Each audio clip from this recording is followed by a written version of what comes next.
And I'm here today to show you a little bit about what this game's all about.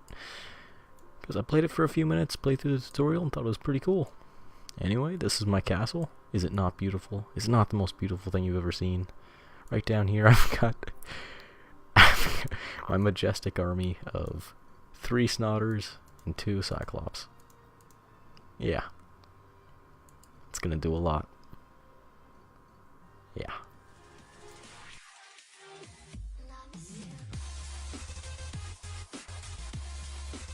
The mighty quest for epic loot. Now, open beta on Steam, free to play. I'll leave a link in the description if you're interested in checking it out. Set in the mystical land of Opulencia, you take control of one of these flying castles. You set up the layout to your liking. This is the sandbox element to the game right here. It's got elements from other games that I can see is sort of familiar. The way that you collect resources from these little pots here kind of reminds me of even iPhone games or Android games like Clash of Clans and Castle Defense. So this is your whole defense layout screen. It's where you build your castle. It's where you build your defenses. As you can see, my defenses are absolutely lacking. They suck ass. So gonna move some things around. This game has such a nice tutorial to it. Shows you how to do absolutely everything except for how to move the pieces. And I am ashamed to say it took me way too long to figure it out. You just have to press the number 2. That's it. That's it. You're done. Push the number 2 and you're on your way. Anyway, you have all these tools at your disposal at the top here. Since I'm looking to finish building my castle here, we can go to rooms. You have a nice layout of all the different kinds of rooms you can get. I think since my castle's lacking in quality, let's say, I'll add in a nice open roofed area.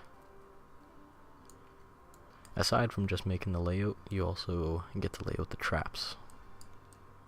Since I hate what I've done here, I guess I'll keep the units, but I'm going to move them around a little bit. I'm going to move you. I want to do a bit of a surprise attack. So you're going to have an offensive tackle. Oops. We'll have the other one right beside him to back him up with a ground and pound. Oh my goodness. Okay. On each of the units themselves, you can also change the aggro zone. You can see the blue area underneath them is where they can see. If you hold Alt, you can change the aggro zone. As soon as one of the enemy heroes walks in this area, if it's in their line of sight, they'll jump them. And as you can see, you can obviously set these things up very much so to your liking. And because it is necessary and this game promotes it, I need an army of chickens.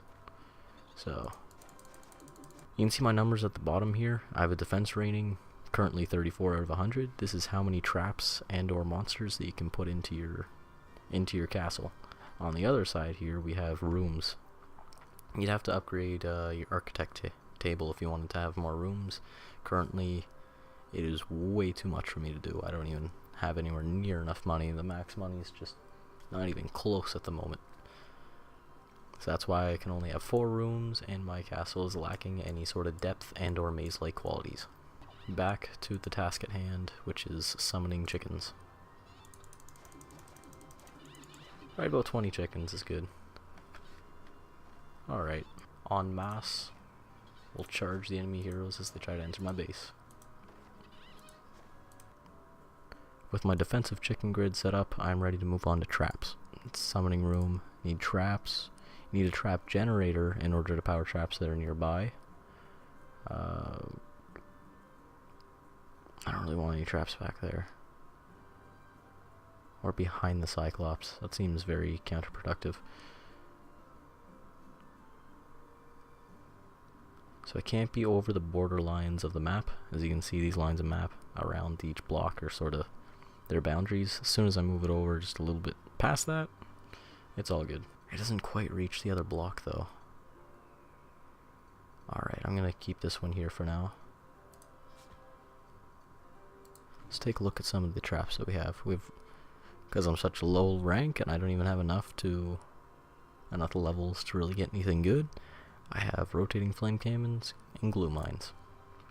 It's enough. So I could have a little waiting party for them. Yeah, they gotta start down there anyway, why not? 1, 2, 3.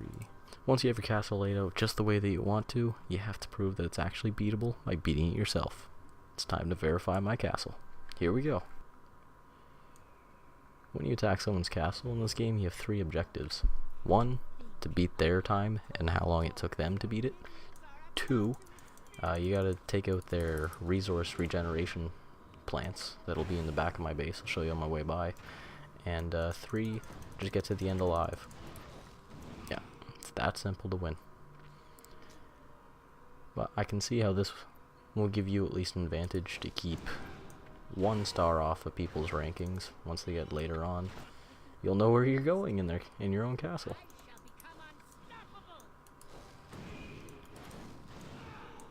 In order to stop people from getting a good time, I should be trying to rush through this, but I'm just getting sidetracked because I like the combat. Oh jeez.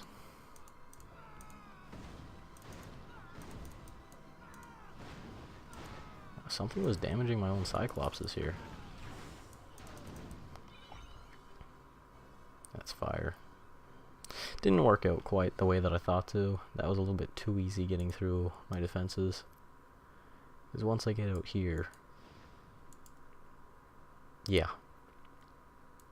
It was the fire killing the ogres. Anyway, this is the 3rd option. You have to destroy all of these in the enemy's castle, and you will be victorious with 3 stars. If you can beat my score, destroy those 2 objects, and get through here alive. Castle validated. Oh yeah. Means people can now attack me. I just finished the tutorial in this game. I was all happy. I was like, yes, I can see other castles. I'm gonna go beat some people pretty soon. Went to the washroom for 1-2 minutes, came back, got this up in the corner. Someone beat my castle. He got past my 5 mobs, my 2 traps, and broke my castle gate. Congratulations. Round of applause. Look at all those other players. Alright, so let's do it. We just popped into their castle. Timer doesn't start until I leave. We have the 3 victory conditions right here. So let's see if I can do it any faster than Eulifine. Pretty name. I like how he opened up with 2 ogres immediately. That's pretty annoying right off the bat. It's a derp. I've had quite a bit of problem with inventory management in this game so far. Forgot to empty it after 1 run during the tutorial, and there goes my whole inventory.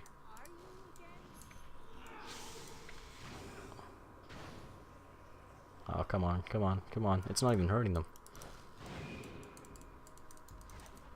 I'm guessing these things can shield their friends, but I don't know. Never seen them before. And why would I have? It's my first time playing a castle like this.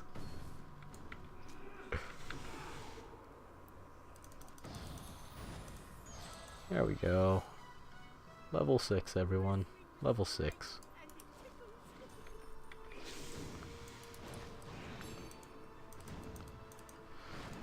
In the back here, he's got a whole bunch of glue mine traps, guarded by Count Snottingham. Oh, come on. I'm going to be using up all my health potions here. You can always make more afterwards once you're back at your own castle, but it's still a pain. I just want to beat this castle. Even if I don't find his mines, which I just did. Oh, I still have time. I still have time for 3 stars. Just gotta break this last one, get through that gate in the next 30 seconds. Oh, yes. Okay. Loot. Grab the loot. Gotta get all the loot. You can't leave it behind. This is like Diablo or Torchlight. You just can't leave loot behind. 2 stars. 3 stars. Hooray. All victory conditions have been completed. Total accumulated. This part's kind of neat as well.